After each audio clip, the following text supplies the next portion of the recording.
Amazing. कहानी का नाम अपने पुण्य का फल। एक बहुत ही अमीर व्यापारी था। जितना वह अमीर था उतना ही धार्मिक दान पुण्य करने में भरोसा करता था। इतना दानी था कि दान पुण्य करते समय उसे कुछ होश भी नहीं रहता था। एक बार तो उन्होंने हद ही पार कर दी। दान पुण्य करते समय उसने अपनी सारी पूंजी को दान में दे दिया और अब तो हालत ऐसी हो गई कि उनके पास अपने घर चलाने के लिए भी कुछ पैसे नहीं बचे थे। परिवारजन काफी परेशान हो चुके थे क्योंकि वह तो सीधे आसमान से जमीन पर गिर गए जैसे हो गए थे। अब तो खाने के भी दाने पड़ गए थे। समझ में कुछ नहीं आ रहा था कि क्या किया जाए। व्यापार करने के लिए भी उनके पास कोई पूंजी नहीं बची। तभी पत्नी ने अपने पति को एक सुझाव दिया। पड़ोस के गांव में एक राजा है। उनका नाम पुण्यशाली है। वह सबके पुण्य खरीदते हैं। आप जाइए और अपना कुछ पुण्य बेच आइए उनको और उनसे कुछ राशि ले आइए, जिससे कि हम अपना व्यापार फिर से शुरू कर सके। व्यापारी को जाने की तो इच्छा नहीं थी। अपना पुण्य किसी को बेचना उसे अच्छा नहीं लग रहा था, पर क्या करे। अपनी पत्नी बच्चों की परेशानी उससे देखी नहीं जा रही थी। वह सुबह सुबह पड़ोसी गांव के राजा के पास निकल गया।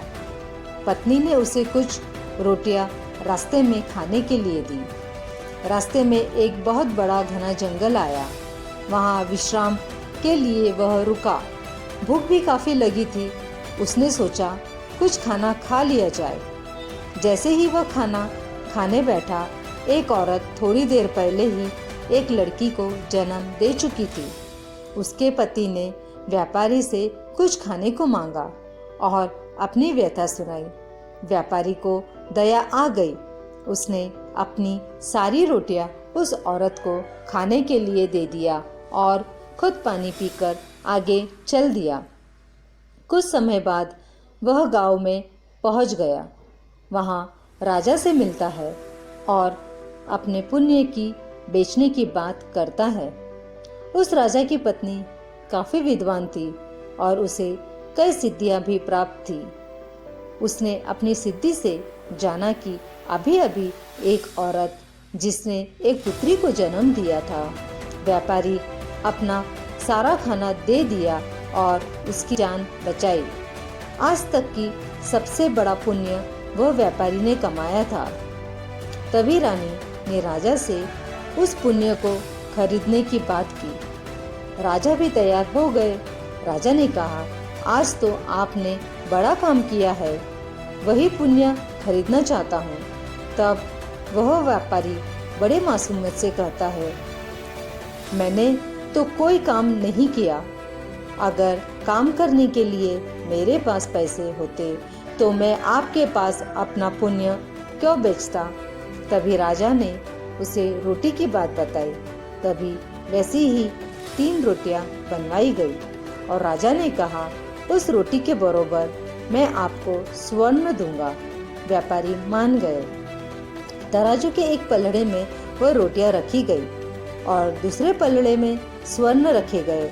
पर यह क्या? सब देख हैरान हो गए। तराजू का दूसरा पलड़ा स्वर्ण से भर चुका था। उसमें जगह भी शेष नहीं बची थी और वह रोटी की बरोबर धन हुआ ही नहीं।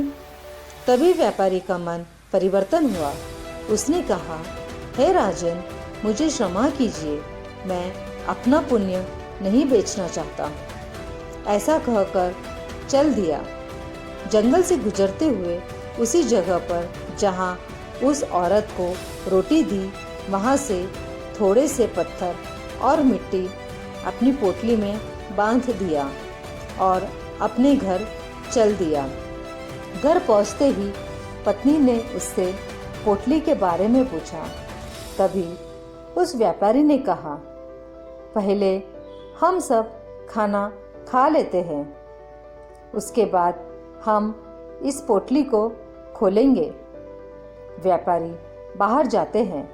पत्नी को सब्र नहीं हुआ, वह पोटली खोल देती है। व्यापारी के घर लौटते ही पत्नी ने कहा, आपके पुण्य के बदले इतनी स्वर्ण किसने दिया? पति को लगा शायद पत्नी ताना मार रही है। कंकर और मिट्टी को देखकर व्यापारी ने कहा, कहाँ है बताओ? तभी पत्नी ने वह पोटली व्यापारी को देती है। व्यापारी आश्चर्य में पड़ जाता है, इतने स्वर्ण, हीरे, जवाहरात। तभी वह अपनी पत्नी को सारी बात बताता है। तभी पत्नी को काफ़ी पछतावा होता है। उसने अपने पति को विवश किया उनका पुण्य बेचने के लिए। तभी दोनों ने यह तय किया कि इससे कुछ पैसे निकालकर हम व्यापार करेंगे और व्यापार में कमाई गई कुछ पूंजी बाकी की पूंजी में मिलाकर पूजा पाठ, दान पुण्य करेंगे। कहानी का सारांश, ईश्वर हमारी परीक्षा लेते हैं और उसी गुण को परखते हैं जिस पर हमें बहुत ज़्यादा गर्व होता है।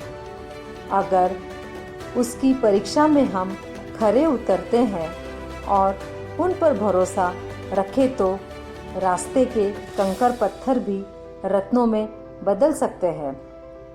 उम्मीद है यह छोटी सी कहानी आपको पसंद आई होगी। अगर पसंद आई तो प्लीज़ मेरे चैनल को लाइक, शेयर और सब्सक्राइब कर दीजिए।